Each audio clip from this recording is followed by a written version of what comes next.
The main principle to learn in our daily life is to be really aware of what we're doing. Say to know what you're feeling, what you're experiencing, what you're physically doing, what you're mentally doing, and then to be just like accepting one by one, and then like proceed with whatever plans or whatever duties you have, step by step, but be aware of what you're doing and not just mindlessly jump to the next one, rush into something, and then later have all kinds of trouble and problems.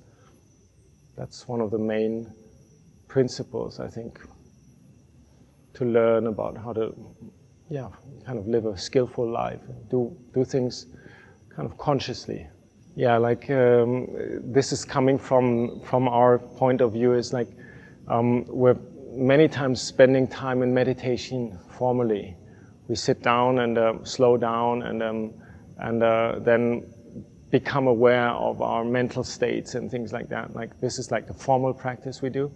And for us then in the monastery or like as a Buddhist lay practitioner, then the times of formal meditation, they lead to the adaptability in daily life to really do things skillfully, bit by bit, not rush them, give really attention to your tasks and do them completely. And so you could also start with saying, whatever I do, I'll do 100%. And I'll dedicate myself 100%. For example, if you're drawing a picture, you just really tune into the atmosphere of what you want to draw, and you're conscious of how each color and how the texture and everything affects you. And then you draw it according to a real kind of 100% feeling that you generate while you're doing this. And then the result becomes very, very beautiful. But sometimes we're not skilled yet to do that. Say, that would be actually the aim of all our practice would be there, to be 100% there all the time. But most of us are still scattered. We think about the future, we think about the past, we anticipate things. We've got what they call in Thai arom, that means like an agitated state of mind. Say, for example, overridden by anger or like subtle aversions. So that's why then in the monastery or like with lay practitioners, we emphasize do some formal meditation, sit down and practice to be quiet and close your eyes, shut down things first, and then you gradually open up and then you become more aware naturally. And for us, meditation is not something really esoteric, exalted or so. It's something where you focus on the sense of knowing what you're doing, being able to process whatever happens. Say, if I sit down, want to be quiet, and then suddenly there's a bird singing, and I think, what kind of bird is that? Or there's a telephone ringing, and I think, what kind of ringtone is that? So we're kind of distracted easily, so that we just say, never mind, and whatever happens, let it happen. I'll be just centered again. I think there's a lot to be said about that. Like generally, good conduct, like be a good person, do a lot of things that help other people, and be friendly, be able to say, be sensitive to other people's feelings, and integrate your life with other people's and the surroundings' needs, so that there's little conflict. And classically in Buddhism we say you practice sila, that means you practice a moral life. You don't do things that are against our code of ethics. So that's the 5 precepts that we take, for example. Usually lay Buddhism starts off with telling people you got to keep the precepts. For the monks it's actually the same. We also have to keep the discipline, the monks' precepts. So there's this level of like conventionally we try to be, I would say, kind and generous, and try to be forgiving, non-aggressive. We practice to be truthful and have open, clear relationships to people, and that's on the level of like the basic ethics. The word awareness again is a bit too broad, but then in that sense sensitivity, to develop that say caution and a sense of care for others, and know that other people's actions affect ourselves very well, and see how we deal with that, like integrating how people feel, how to avoid conflict, aggravating things, people getting into arguments, so that we can deflate that. And first of all, to have the say, consideration for other people or life around us generally, like not to hastily jump into emotional things, but like feel it out first. Kind of don't react too early. Just kind of give it some time to really understand what another person's saying.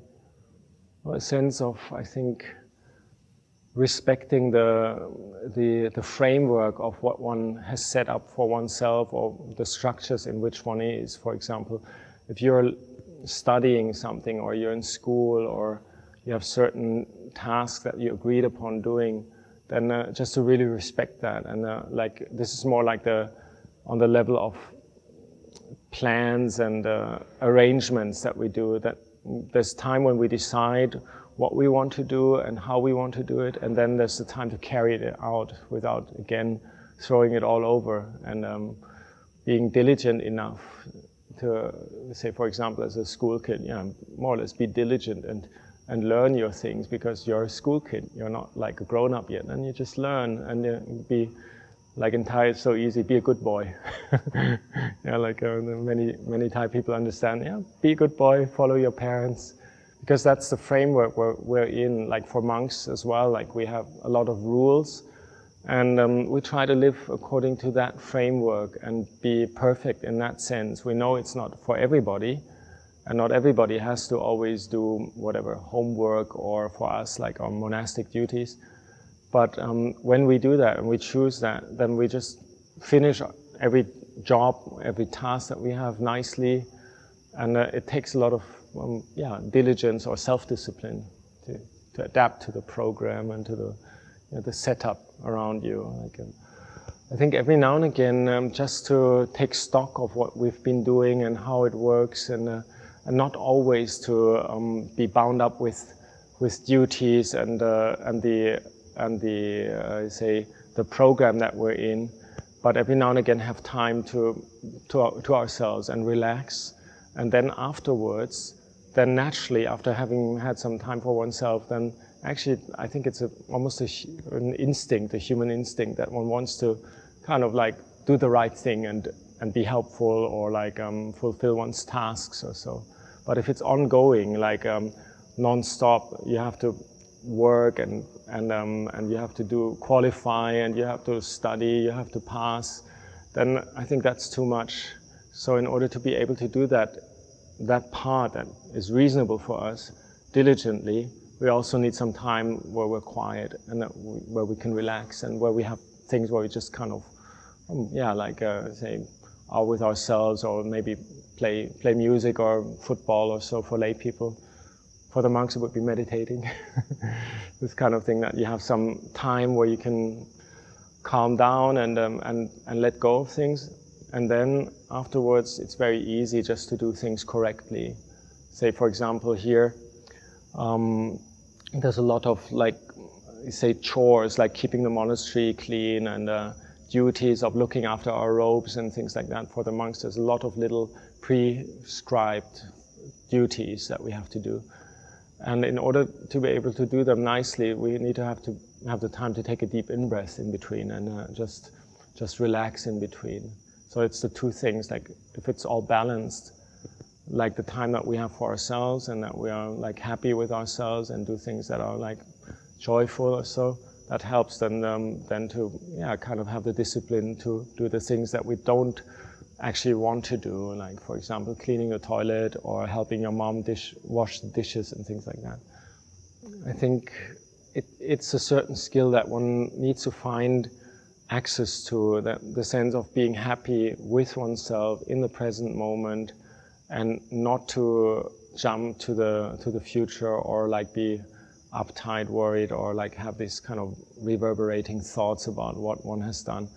It means more or less a bit of acceptance of yourself, and being able to say, be happy in yourself.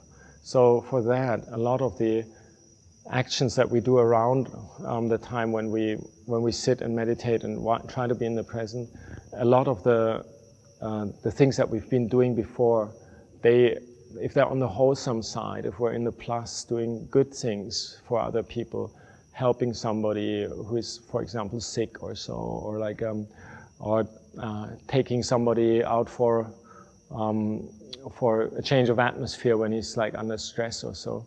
These good meritorious things that we do, they come back to a sense of being happy about one's own actions, and it's easier to let go of the past and not think about the future if one knows one has done things nicely, and even with a plus of, say, generosity, if you've been sharing things and things like that, then it's easier to just slow down and say, now I'm just gonna, 20 minutes I'm just staying with my breath in the present moment, not worrying about what to do next and what I've done before. You're on the wholesome side already. Do wholesome actions. The things that support the ego, your sense of I and I'm special, things where you feel like you're taking advantage of other people. In the long run, it won't help us to feel peaceful with ourselves. So these quick jumps reverting to I'm great, I'm wonderful, I'm better. And I think definitely these are number one things to let go, even in normal daily life activities. Say, when you're in a football club or so, just emphasize teamwork and reduce the sense of self and ego. That's letting go a lot. By things that are easy for us to do. For example, if you've got certain skills, to share them with other people, and then you feel you're giving something, and you're practicing generosity on a bigger scale with some example that it's easy for you, and then it unfolds bit by bit. Like this, it's like the good feeling of having done something for other people, not just for oneself. That that permeates into other areas, and it also feeds back. Then, when you want to be still and do meditation, then this comes up as a feeling of inner satisfaction for yourself. That you feel like actually there's no need to rush anywhere, and there's no remorse, no regret, or so. It's probably rooted in to be proud of yourself, probably into your goodness, into your good, like, heart qualities. Whereas the pride is a bit a superficial show, sometimes assuming things and boasting things, which then brings up this like restlessness because it won't hold in the long run. It's just like a bit of a show. So if one can be genuine with one's actions, that they're really rooted in a good heart, then that's maybe the proud or self-esteem or the wholesome pride that one has in oneself, that enables one to be present with whatever action one does, because one knows, actually, I'm a good person, I can do this, I've got enough resources for helping out or for applying myself to my tasks. If we focus on how we feel deep in our heart, whether it's something that we would do, for example, for our mother or for our grandmother, or like some old sick person, if it comes from that same source, what we call metta, if it's like related to these very wholesome inner feelings, then we know it's a good quality that oneself possesses, and it's not a shallow kind of like superficial competitive strength or so. If it's something outside, like say being number one in a certain sport or so, that does feel very different than doing something very wholesome and helpful to, for example, think of your mother. What would you like to do when she's old and sick? Sense of gratitude and devotion to some good task at hand. I think it comes through the sensitivity and the mindfulness, that we respect the circumstances, the other people around, that we're not taking advantage of things, and just like humbly feeling our way through the difficulties of life. And I think that's graceful, and that's also a sense of like appreciation of all the goodness in other people, and makes one, actually the Buddha says it's a quality that makes one beautiful. It's got a beautiful demeanor. So sometimes we can copy that from the outside. We just like Thai people like to smile. Think of, okay, instead of being angry and nasty, let's just try to put up a nice smile and be friendly, graceful.